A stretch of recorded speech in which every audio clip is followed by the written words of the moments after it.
Hello students. तो फिर से इस लेक्चर में, आज के लेक्चर में हम अकाउंटिंग फॉर शेयर कैपिटल को कंटिन्यू करेंगे। अकाउंटिंग फॉर शेयर कैपिटल के आप आ जाइए अभी क्वेश्चन नंबर 20 में। क्वेश्चन नंबर 20 में, क्वेश्चन नंबर 19 लास्ट लेक्चर में हो गया था। ये क्वेश्चन नंबर 19 का ही फॉर्मेट मैंने रखा हुआ है, बस इसी में जो रिपीट एंट्रीज है उसमें मैं आंकड़े फिलअप करने वाला हूं। अब ये एंट्रीज आप लोगों को भी रट चुकी है, रिसीवेबल रिसीव, रिसीवेबल रिसीव, ठीक है। तो क्वेश्चन नंबर 20, ठीक है, आगे। T limited issues 15,000 equity shares of 50 each at the premium of 10%, ठीक है। कोई टी नाम की कंपनी है, टी नाम की कंपनी ने फेस वैल्यू 50 रुपए वाला share at a premium of 10%, ठीक है, प्रीमियम के साथ। Premium is a charge against reputation, याद है ना, कंपनी अपने रेप्यूटेशन का एक्स्ट्रा पैसा मांगती है। तो 10%, 50 रुपए का 10% 5 रुपए, यानी कंपनी ने इशू प्राइस रखी 55 रुपए। और ऐसे कंपनी कितने नंबर ऑफ शेयर्स बेचने वाली है, देखो लिखा हुआ है 15,000 नंबर ऑफ शेयर्स, ठीक है। आगे टेबल एज अंडर। अच्छा, at the time of making application company को देने हैं 10 रुपए। जब कंपनी शेयर्स का अलॉटमेंट करेगी तो देना है 20 रुपए। बाजू में लिखा है इंक्लूडिंग प्रीमियम, यानी फेस वैल्यू 10 रुपए का पार्ट है प्लस प्रीमियम का 10 रुपया है। फेस वैल्यू का 10 रुपया 10+10 प्रीमियम के साथ है। उसके बाद ऑन फर्स्ट कॉल 15 रुपए और सेकेंड कॉल 10 रुपीज, ऐसे कुल मिला के देखो 55 रुपए टोटल आ रही है क्या? 25 25 55 बराबर है 55 इशू प्राइस, ठीक है। The company received an application for 25,000 shares। अच्छा, कंपनी को कितने शेयर्स की एप्लीकेशन मिली? टी लिमिटेड को 25,000 शेयर्स की एप्लीकेशन मिली, जबकि बेचने कितने थे? 15,000 शेयर्स। एप्लीकेशन कितने की मिली? 25,000 शेयर्स की। और जब एप्लीकेशन मिला तो एप्लीकेशन के साथ एप्लीकेशन मनी भी मिला होगा। कितने रुपए के भाव से? 10 रुपीस के भाव से, यानी कंपनी को 2.5 लाख रुपए मिले। सही है। अच्छा, 2.5 लाख रुपए मिले तो मैं कहूंगा पैसा आया, so bank account should be debited. तो बैंक अकाउंट को 2,50,000 से मैं मारूंगा डेबिट। कैसे क्या? 25,000 शेयर्स की एप्लीकेशन आई 10 रुपए के भाव से, and who is the giver of this money? Applicants. तो एप्लीकेंट सबका रमेश, गणेश, सुरेश सबका नाम नहीं लिख सकते, इसलिए मैंने रिप्रेजेंटेटिव पर्सनल अकाउंट खोला। क्या नाम से? शेयर एप्लीकेशन अकाउंट के नाम से, ठीक है। ये हो गई मेरी पहली entry. Bank account debited to share application account credited 2.5 lakh 2.5 lakh. Narration मैंने लिख के रखा हुआ है बीइंग एप्लीकेशन मनी रिसीव, ठीक है। चलो उसके बाद अब बारी आती है कंपनी की। टी लिमिटेड क्या करेगी? शेयर्स का अलॉटमेंट करेगी। लेकिन कंपनी अलॉटमेंट करेगी कितने शेयर्स का? सिर्फ 15,000 शेयर्स का ना, क्योंकि 10,000 शेयर्स की एप्लीकेशन एक्स्ट्रा पड़ी हुई है। उसका क्या किया देखो कंपनी ने, आगे लिखा है the company received an application for 25,000 shares out of which an application for 5,000 shares were totally rejected. अच्छा, हिसाब लगाते हैं। कंपनी को रिसीव्ड हुई, ये रहा एप्लीकेशन का हिसाब, यहां लिख देता, ये रहा एप्लीकेशन का हिसाब और ये रहा उसके अगेंस्ट में होने वाला अलॉटमेंट का हिसाब। एप्लीकेशन रिसीव्ड कितनी हुई? 25,000 शेयरों की एप्लीकेशन रिसीव हुई, जिसमें से रिजेक्ट कितनी करने में आई देखो लिखा है उसने 5,000 शेयर्स की एप्लीकेशन टोटली रिजेक्टेड। तो कितने शेयर्स की एप्लीकेशन खुद के पास कंपनी ने होल्ड की देखो, उसने लिखा है 5,000 शेयर्स वर रिजेक्टेड, तो कंपनी ने 20,000 शेयर्स की एप्लीकेशन खुद के पास होल्ड की। सर ऐसा कैसे होगा? बेचने तो 15,000 शेयर्स थे, फिर 10,000 को रिजेक्ट क्यों नहीं किया, भगाया क्यों नहीं 10,000 को? इसका मतलब क्या है, कंपनी प्रोराटा यानी प्रोपोर्शनेट अलॉटमेंट करने वाली है। इसलिए कंपनी ने 20,000 शेयर्स की एप्लीकेशन खुद के पास रखी, जिसके अगेंस्ट में अलॉटमेंट होने वाला है 15,000 शेयर्स का प्रोपोर्शनेट बेसिस पे। तो सर रेशो क्या निकलता है, तो रेशो निकलता है 30 कैंसल 30 कैंसल 5 3 5 4। इसका मतलब हुआ who has applied for 4 share will be allotted 3 share। जिसने मांगे 4 शेयर उसको मिलेंगे 3 शेयर। तो सर जब पैसा भरा होगा तो 4 शेयर के पीछे भरा होगा ना किसी ने भी। फॉर एग्जांपल रमेश ने 400 शेयर मांगे तो उसको मिले कितने होंगे 300। तो सर 400 के पीछे एप्लीकेशन के समय 10 रुपए के भाव से, यानी उसने तो 4,000 रुपए दिए होंगे, लेकिन उसको मिले कितने शेयर 300। तो 300 इंटू 10, तो कंपनी रखेगी 3,000 शेयर, सॉरी 3,000 रुपए। कंपनी कितने रखेगी कैपिटल के तौर पे 3,000 रुपए। तो उसका 1,000 एक्स्ट्रा पड़ा होगा ना रे। तो ये 1,000 रुपए जो एक्स्ट्रा पड़ा है ना, एक्स्ट्रा एप्लीकेशन मनी जो कंपनी के पास पड़ा है ना, this money will be adjusted against allotment. Sir आपने पढ़ा ही नहीं, कैसे बोला, लिखा हो या ना लिखा हो, नॉर्मल अजम्पशन यही है भाई कि पड़ा हुआ एक्स्ट्रा एप्लीकेशन मनी, पड़ा हुआ extra application money will be adjusted against allotment के अगेंस्ट में एडजस्ट होगा। ठीक है, तो ये हुआ किस्सा रमेश का, ऐसा ही सुरेश का, गणेश का, सबका होगा। ठीक है, चलो हिसाब लगाते हैं। सबसे पहले 5,000 शेयर्स की एप्लीकेशन रिजेक्ट की, तो 5,000 शेयर्स की एप्लीकेशन रिजेक्ट की तो उनका पैसा रिफंड 5,000 इंटू 10 यानी 50,000 रुपए रिफंडेड। सही है, पहले तो उनको रिफंड कर डाला। अब कितने शेयर्स का पैसा should be transfer to share capital, 15,000 shares का पैसा should be transfer to share capital. बोले तो कितना, 1.5 लाख रुपए transfer to share capital. Sir आया कितना था पैसा, पैसा आया था 25,000 इंटू 10, 2.5 लाख रुपए आए थे। लेकिन कंपनी 2.5 लाख पूरा नहीं रख सकती, सिर्फ 1.5 लाख रुपए ही कैपिटल के तौर पे 15,000 शेयर का पैसा रखेगी। उसमें से 5,000 शेयर के एप्लीकेंट्स का पैसा रिफंड, क्योंकि उनको रिजेक्ट कर दिया। और बाकी पैसा सर ये तो 2 लाख हुई ना टोटल, 50,000 एक्स्ट्रा पड़ा होगा, क्योंकि जो 20,000 शेयर्स मांगने वाले थे उनको बटे 15,000 शेयर। तो इन्हीं 20,000 शेयर में से 5,000 शेयर्स के एप्लीकेंट जो है, 5,000 शेयर्स का एक्स्ट्रा पैसा इन्हीं लोगों का, 5,000 शेयर का 10 के भाव से 50,000 रुपए एक्स्ट्रा पड़ा होगा, जो उनको लौटाने की बजाय हमने क्या प्रॉमिस किया कि एडजस्टेड अगेंस्ट अलॉटमेंट में दूसरे इंस्टॉलमेंट में एडजस्ट करा के देंगे। 5,000 शेयर्स का पैसा 10 रुपए के भाव से 50,000 रुपए will be adjusted against allotment. समझ गया? तो ये उन्हीं लोगों का पैसा है जिनको शेयर्स बटे, लेकिन थोड़े कम बटे। तो ले रे बाबा, रमेश शेयर ले, गणेश शेयर ले, पवन तेरे को शेयर नहीं बटे तू पैसा ले। In this case all are receiver, तो मैं मारूंगा एप्लीकेशन को डेबिट, शेयर एप्लीकेशन को मैंने मारा डेबिट। क्रेडिट था 2.5 लाख का, डेबिट भी दिया 2.5 लाख का। सही है? And the application money should be transfer to share capital, तो शेयर कैपिटल में ट्रांसफर। कितने शेयर्स का पैसा कैपिटल में ट्रांसफर होगा, पूरा हिसाब वहां मैंने कॉर्नर में लिखा हुआ है। 15,000 शेयर्स का पैसा कितने के भाव से, 10 रुपए के भाव से। सो 1.5 लाख रुपए should be transfer to share capital.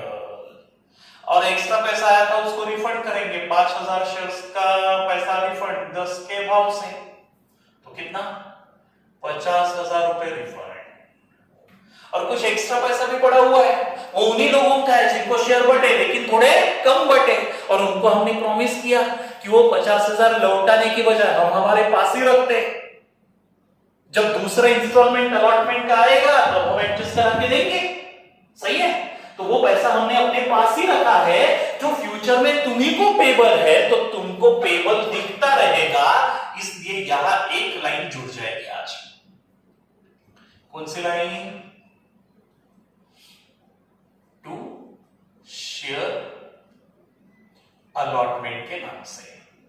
Share allotment account is a representative personal account, ध्यान में रखना। ये बता रहा है कि अलॉटी तेरा 5000 शेयर्स का पैसा 10 रुपए के भाव से मेरे पास पड़ा हुआ है, जो फ्यूचर में तेरे को ही पेबल है। तो ये 50,000 रुपए तेरे को ही पेबल है, तो ये पेबल दिखता रहेगा। बात समझ में आई? ये तेरे को पेबल दिखता रहेगा। इसका नरेशन आएगा बीइंग, और ये पेबल पता है कब तक के दिखेगा?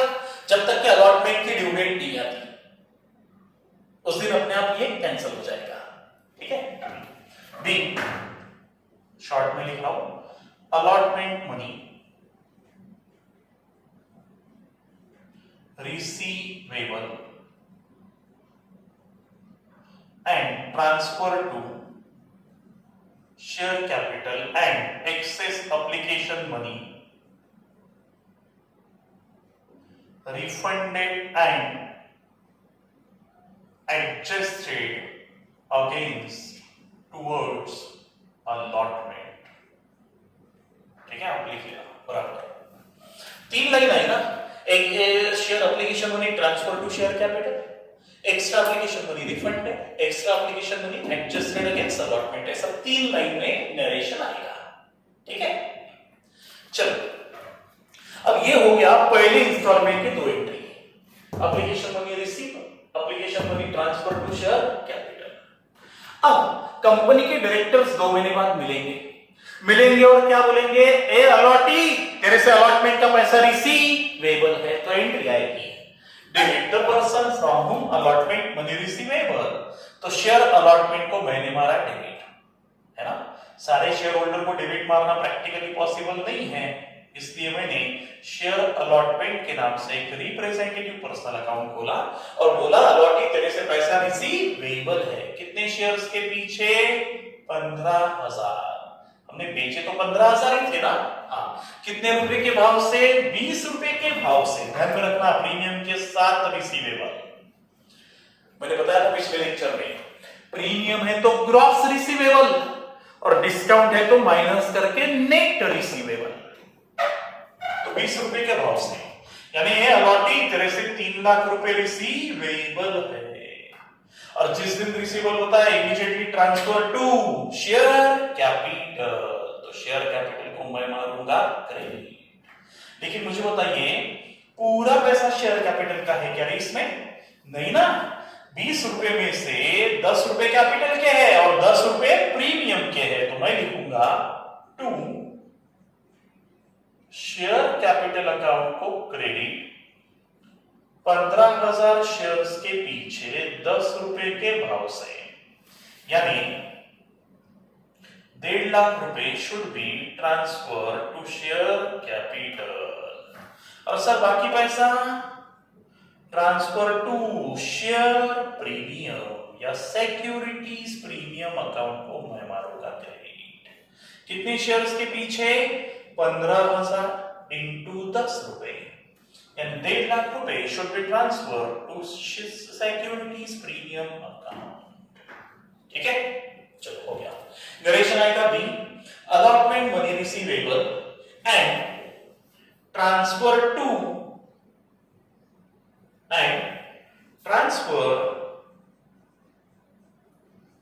Share capital and securities premium. सब चलो, अब सबके घर में अलॉटमेंट लेटर जाएगा तो पैसा आएगा तो बैंक को मिलेगा तो बैंक इज द रिसीवर, तो बैंक को मारूंगा डेबिट। अच्छा सर, कितने शेयर्स का पैसा रिसीवेबल था जो रिसीव्ड हुआ? 3 लाख रुपए रिसीवेबल था, तो 3 लाख रिसीव्ड भी होना चाहिए। सर कोई डिफॉल्टर तो नहीं है? देख लो एक बार, डिफॉल्टर है क्या लिखा है? All the calls were duly made and received except Mr. Happy। अच्छा, मिस्टर हैप्पी है कोई, an applicant of, वो दुखी हो गया अचानक, 400 shares, applicant of 400 shares, बराबर नोटिस करो, वर्डिंग अंडरलाइन करो। applicant of 400 शेयर, जिसने 400 शेयर मांगे थे, fails to pay first and second call। अच्छा, उसने फर्स्ट एंड सेकंड कॉल का पैसा नहीं भरा, यानी अलॉटमेंट का भर दिया। अच्छा, वो अलॉटमेंट का भरा नहीं तो पूरा तामझाम करना पड़ता था, क्योंकि उसका भी एक्स्ट्रा एप्लीकेशन पड़ा रहता था ना। हाँ, तो आज करने की गरज नहीं है। अच्छा, तो उसने 400 शेयर मांगे थे बोलते, जिसने मांगे 4 शेयर उसको मिले 3 शेयर, इसने मांगे थे 400, है हमारे पास कैलकुलेशन है ऑलरेडी 400, तो मिले कितने होंगे रे, क्रॉस मल्टीप्लाई मिले कितने होंगे 300 शेयर, तो he is the holder of 300 share, 300 shares. Fails to pay first and second call, इसका मतलब है उससे अलॉटमेंट मनी मिल गया, यानी अलॉटमेंट के समय कोई भी कॉल से अरियर्स नहीं है, कोई नहीं है, यानी 3 लाख रुपए पूरा का पूरा कंपनी के बैंकर को रिसीव हो गया। Who is the giver of this money? Allottee. देख देना, टू शेयर अलॉटमेंट अकाउंट को क्रेडिट, डेबिट था 3 लाख का, क्रेडिट भी जाएगा 3 लाख का, तभी अलॉटमेंट अकाउंट क्लोज होगा। ठीक है, नरेशन आएगा बीइंग अलॉटमेंट मनी रिसीव, बस रिसीव। ठीक है, चलो आगे।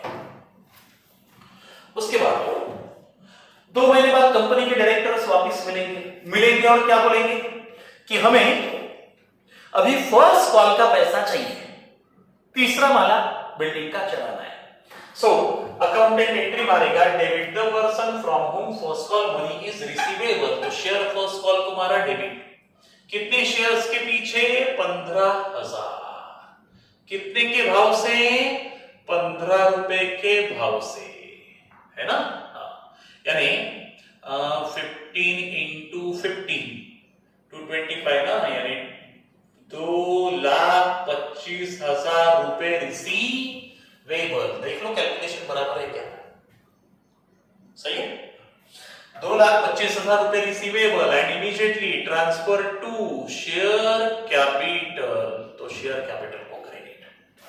अच्छा, पैसा रिसीवेबल पता है, अब सबके घर में जाएगा कॉल लेटर जाएगा तो पैसा आएगा तो बैंक को मिलेगा, तो उस केस में बैंक को मारूंगा डेबिट। कितना पैसा रिसीवेबल था जो रिसीव्ड होना चाहिए? 2,25,000, लेकिन पूरा रिसीव हुआ कि कोई डिफॉल्टर है ना मिस्टर हैप्पी, कितने शेयर का मालिक है? He is applicant of 400 but he is a holder of 300 shares का मालिक है, तो 300 इंटू 15 यानी 300 इंटू 15 यानी 4,000, 15 3 45, यानी 4,500 रुपए उसने कम भेजे, तो बैंक को 4,500 कम मिले, तो उस केस में बैंक को मिला कितना? 2,20,500, सही है। और पैसा ना मिलने पे डिफॉल्टर हैप्पी को, याद रखो कि भूल जाओ, याद रखना पड़ेगा, क्या नाम से? कॉल सीन अरियर्स अकाउंट के नाम से डेबिट। कितने शेयर का मालिक था वो? 300। कितने के भाव से पैसा देना था जो नहीं दिया? 50, तो 300 इंटू 50 4,500 का कॉल सीन अरियर्स को डेबिट। अच्छा, एंट्री क्या की चल रही? पैसा फर्स्ट कॉल रिसीव की, bank is the receiver, who is the giver? Share first call को क्रेडिट 2,25,000 से। डेबिट भी 2,25 का था ना, सो क्रेडिट भी 2,25, तभी तो अकाउंट क्लोज होगा। ध्यान में रखना, जितने भी रिप्रेजेंटेटिव पर्सनल अकाउंट उस इंस्टॉलमेंट के नाम से खुलेंगे, पहले एंट्री में खुलेंगे, दूसरे में बंद होंगे, पहले में खुलेंगे, दूसरे में बंद होंगे, ध्यान में रखना। फिर से नरेशन आएगा, being first call money received and calls in arrears for 300 shares. ठीक है, अब बारी आती है सेकंड कॉल की। पहले देख लो, आप इतना लिखना हुआ है तो देख लो, नहीं तो मैं फास्ट चला जाऊंगा, मेरा ऑलरेडी लिखा हुआ है पिछले लेक्चर का। ठीक है, लिख लो पहले।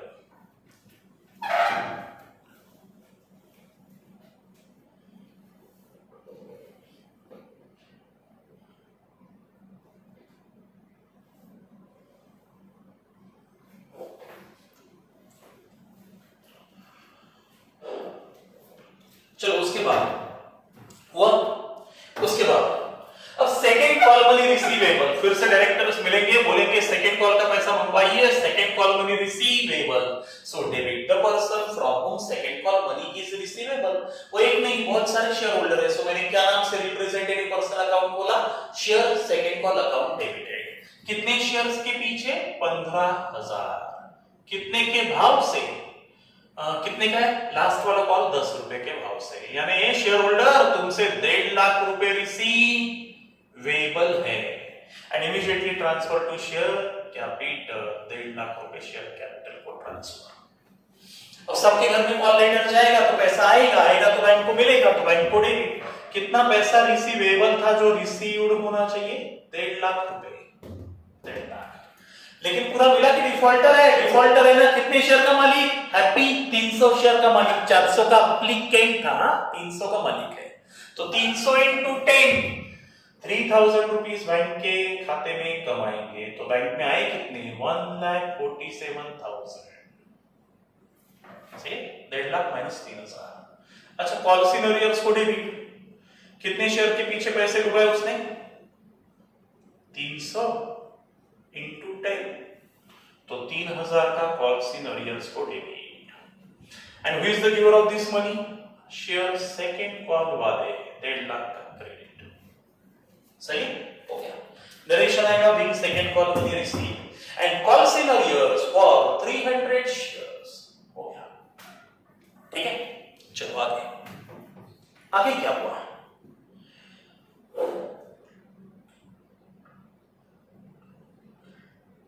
Mr. Happy, an applicant of 400 shares, fails to pay first and second call and his shares were forfeited.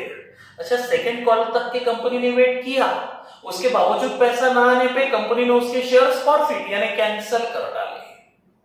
तो शेयर कैंसिलेशन की एंट्री हमको पता है. शेयर फॉरफीचर की एंट्री क्या आएगी? शेयर फॉरफीचर की एंट्री आएगी, कैपिटल को था क्रेडिट, कैंसिलेशन के लिए मैं मारूंगा डेबिट. याद करो, शेयर फॉरफीचर की एंट्री रख चुके अपन. डिफॉल्टर का capital cancel, premium cancel, then discount cancel, policy arrears cancel. बोलने का मतलब डिफॉल्टर से संबंधित सारे अकाउंट क्लोज. ठीक है. तो कैपिटल को रहता क्रेडिट, कैंसिल करने के लिए मैं मारूंगा डेबिट. तो लिख देता शेयर कैपिटल अकाउंट को क्रेडिट, सॉरी डेबिट. ठीक है.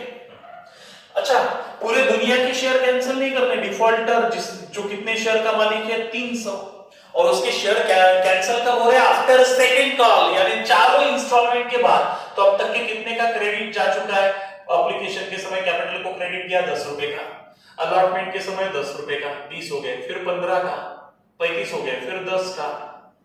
नहीं, कुछ तो भी गड़बड़ है.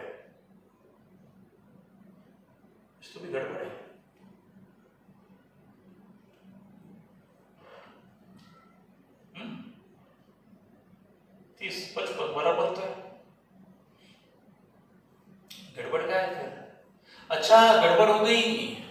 ये अलॉटमेंट 5 रुपए का ही था ना. प्रीमियम 5 रुपए का ही था. 15 प्लस 5. सही है. मेरी गलती हुई है. अलॉटमेंट मनी यहां चेंज, थोड़ा सा एक माइनर चेंज होगा, बाकी कुछ नहीं होगा. यहां इस एंट्री में शेयर कैपिटल को क्रेडिट जाएगा. 20 में से 15 रुपए थे कैपिटल के, यानी यहां क्रेडिट जाएगा कितने का? 2,25,000. और यहां प्रीमियम 5 रुपए का था, बस एक ही चेंज आएगा, यानी 75,000 रुपीस का ही प्रीमियम था. 75,000 रुपीस का क्रेडिट. सही है. हो गया. बाकी सब सही है, बस उतना ही था, वो कॉम्बिनेशन हमने गलत ले लिया था. 15 रुपए फेस वैल्यू, 5 रुपए का प्रीमियम. अच्छा, वो अभी ध्यान में आ गया. ठीक है. चलो, तो 10 रुपए का क्रेडिट दिया, फिर 15 रुपए का क्रेडिट दिया. 15 और 10 25, फिर 15 रुपए का फर्स्ट कॉल के समय क्रेडिट दिया 40, और सेकंड कॉल के समय शेयर कैपिटल को 10 रुपए का क्रेडिट दिया. यानी टोटल 50 रुपए का क्रेडिट जा चुका है. तो 50 रुपए से ही डेबिट मार के कैंसिल, यानी डिफॉल्टर का 15,000 का कैपिटल कैंसिल. सही है. आगे. अच्छा, डिफॉल्टर का कैपिटल कैंसिल, प्रीमियम कैंसिल. तो प्रीमियम को है क्रेडिट, तो कैंसिल करने के लिए मैं मार दूंगा डेबिट. शेयर प्रीमियम या सिक्योरिटीज प्रीमियम अकाउंट को मैं मारूंगा डेबिट। कितने शेयर? 300 इंटू कितने के भाव से था प्रीमियम? 5 रुपए के भाव से, यानी 1500 रुपए का प्रीमियम कैंसल। लेकिन प्रीमियम का एक रूल है ना, प्रीमियम मिला है तो कैंसिल नहीं होता, नहीं मिला तो कैंसिल होता। हमने प्रीमियम कब मंगवाया था? अलॉटमेंट के समय, और अलॉटमेंट के समय मिस्टर हैप्पी ने पूरे पैसे दे दिए थे, यानी उससे प्रीमियम मिल चुका है, इसलिए प्रीमियम अकाउंट कैंसिल होने वाला नहीं है,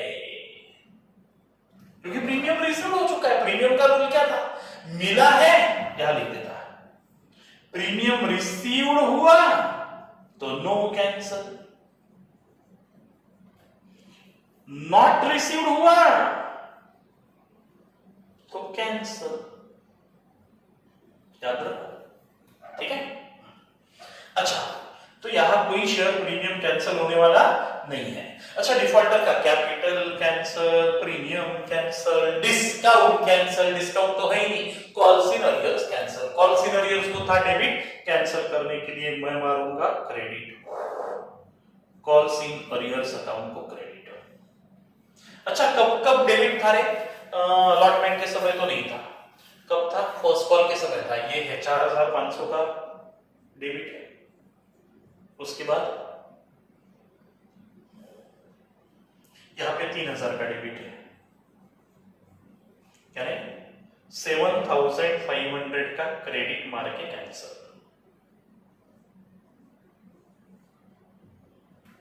सही है। डिफॉल्टर का capital cancel, premium cancel, calls in arrears cancel. अब क्रेडिट में डिफरेंस आ रहा है, कितने का डिफरेंस आ रहा है? 7500। यही है मेरा कैपिटल प्रॉफिट। ये वो पैसा है जो शेयर होल्डर ने भरा और कंपनी ने अपने पास ही रख दिया। शेयर भी कैंसिल किए, लेकिन डिफॉल्टर का पैसा कंपनी लौटाने वाली नहीं है। तो ये है कंपनी का कैपिटल प्रॉफिट, जो मैं सेव करके रखूंगा कौन से अकाउंट में? शेयर फॉरफीचर अकाउंट में। 7500 का कैपिटल प्रॉफिट हम सेव करके रखेंगे। कब तक के?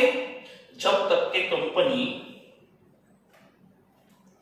इन्हीं शेयर्स को रीइश्यू नहीं करती। रीइश्यू होने तक के इन कैपिटल प्रॉफिट को हम शेयर फॉरफीचर अकाउंट में सेव करके रखेंगे। अब देखो कंपनी ने रीइश्यू किए हैं क्या shares? 200 shares were reissued. Cancel कितने हुए थे? 300, यानी पूरे शेयर्स रीइश्यू नहीं हुए। 200 shares were reissued to mister Dukhi at the rate 45 per share. अच्छा, 45 रुपए के भाव से कंपनी ने 200 शेयर रीइश्यू किए सिर्फ। वैसे परफेक्ट 300 हुए थे, कैंसिल 300 हुए थे, लेकिन सिर्फ 200 शेयर से रीइश्यू हुए। अच्छा, यानी शेयर ले, पैसा दे, तो मेरे पास पैसा आएगा तो मैं बैंक को मारूंगा डेबिट। इसे बेटा देता भैया, पैसा आएगा तो मैं बैंक को मारूंगा डेबिट। ये एंट्री नंबर। पैसा आया तो मैं बैंक अकाउंट को मारूंगा डेबिट। अच्छा, बैंक को डेबिट। कितने रुपए आए सर? मैंने शेयर्स बेचे 200 से, कितने के भाव से?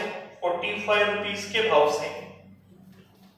था कितने वाला शेयर? 50 रुपए वाला। बेचा कितने में? 45 के भाव से। यानी मैं कहूंगा 4500, 4500, 9000 रुपीस मेरे पास आए। सही है। अच्छा, क्या बेचा? Share capital. तो शेयर कैपिटल को मारूंगा क्रेडिट। शेयर कैपिटल को मैंने मारा क्रेडिट। कितने शेयर्स का शेयर कैपिटल क्रेडिट? 200। कितने वाला शेयर था? 50 रुपए वाला। जब पहली बार शेयर बेचे तो शेयर कैपिटल को मारा था क्रेडिट, कैंसिल किए तो मैंने मारा डेबिट, वापिस बेचे तो वापिस क्रेडिट। यानी 10,000 रुपए वाला शेयर कैपिटल मैंने 9,000 रुपए में बेचा। 10,000 वाला कैपिटल मैंने 9,000 रुपए में बेचा, तो मेरा लॉस है ना रे 1,000 रुपए का। तो ये 1,000 रुपए का जो लॉस है, that is my capital loss, should be debited to share forfeiture account. Share forfeiture account को मैं मारूंगा डेबिट। सही है। अब शेयर फॉरफीचर में कैपिटल प्रॉफिट था कितने का? 7,500 का, और लॉस कितने का हुआ? 1,000 रुपए का। तो आप बोलोगे सर 6,500 रुपए बचे हैं, transfer to capital reserve, entry मार दो। फॉरफीचर को है क्रेडिट, मैं मारूंगा एंट्री नंबर 11, शेयर फॉरफीचर को डेबिट, और कैपिटल रिजर्व को क्रेडिट। आप बोलोगे sir share forfeiture to capital कितना अमाउंट? 500 माइनस 1,000 रुपए का लॉस सेट ऑफ, बचे 6,500, 6,500 ट्रांसफर कर दो। ऐसा अगर आप सोच रहे होंगे तो गलत है। सर क्यों? अरे क्योंकि सारे शेयर रीइश्यू नहीं हुए ना, लास्ट लेक्चर में भी बताया था। 300 कैंसिल हुए थे, 300 के ऊपर कैपिटल प्रॉफिट हुआ था, लेकिन 300 में से 200 ही रीइश्यू हुए। तो एक काम करते, पहले बाइफर्केशन करते हैं। ये रहा शेयर फॉरफीचर का हिसाब, ठीक है। कितने शेयर फॉरफिट हुए थे? 300 लिख देता। उसके ऊपर का कैपिटल प्रॉफिट हुआ था 7,500, ठीक है। इसमें से कितने रीइश्यू हुए, कितने अभी भी अनइश्यू है? रीइश्यू कितने हुए? 300 में से 200 रीइश्यू हुए, और 100 अभी भी अनइश्यू है। 100 शेयर्स अभी भी अनइश्यू है। तो अभी डिवाइड करो। 300 पे कैपिटल प्रॉफिट था 7,500 का, 300 पे 7,500 का, तो 200 शेयर के हिस्से का कैपिटल प्रॉफिट कितना? 5,000 और ली है। क्या किया मैंने? क्रॉस मल्टीप्लाई मारा, मैंने कुछ भी नहीं किया। कैसे? जैसे 300 शेयर के पीछे कैपिटल प्रॉफिट था 7,500 का, तो 200 के हिस्से का कितना? क्रॉस मल्टीप्लाई कर आंसर पाओगे 5,000। देखो, ठीक है। तो 300 में से 200 शेयर का कैपिटल प्रॉफिट 5,000, और जो अनइश्यूड है 100 शेयर अभी भी, उसके हिस्से का कैपिटल प्रॉफिट 2,500। अब ये 2,500 कैपिटल रिजर्व में तब तक के ट्रांसफर नहीं होंगे जब तक के ये शेयर्स रीइश्यू नहीं होते, तब तक के ये 2,500 रुपए शेयर फॉरफीचर अकाउंट में पड़ा रहेगा, should not be transfer to capital reserve. तो सर ट्रांसफर कितना होगा? 5,000 का कैपिटल प्रॉफिट हुआ था इन 200 शेयर पे जो रीइश्यू हुए, उनको रीइश्यू करते समय कैपिटल लॉस हुआ 1,000 रुपए का, तो कितने बचे? 4,000 का कैपिटल प्रॉफिट। ये कैपिटल प्रॉफिट मेरे अभी कोई काम का नहीं है, क्योंकि ये शेयर तो रीसेल हो चुके हैं, रीइश्यू हो गया ना, अब ये मेरे कोई काम का नहीं है। इसलिए मैं क्या करूंगा? इन 4,000 रुपयों को कैपिटल रिजर्व में ट्रांसफर कर दूंगा, ठीक है। तो कैपिटल प्रॉफिट यानी शेयर फॉरफीचर को था क्रेडिट बैलेंस, मैंने मारा डेबिट, और कैपिटल रिजर्व को मारा क्रेडिट। कितने रुपयों से? 4,000। हो गया। नरेशन आएगा be, share forfeiture balance transfer to capital reserve, खत्म। सही है, ऐसा होना चाहिए। हो गया।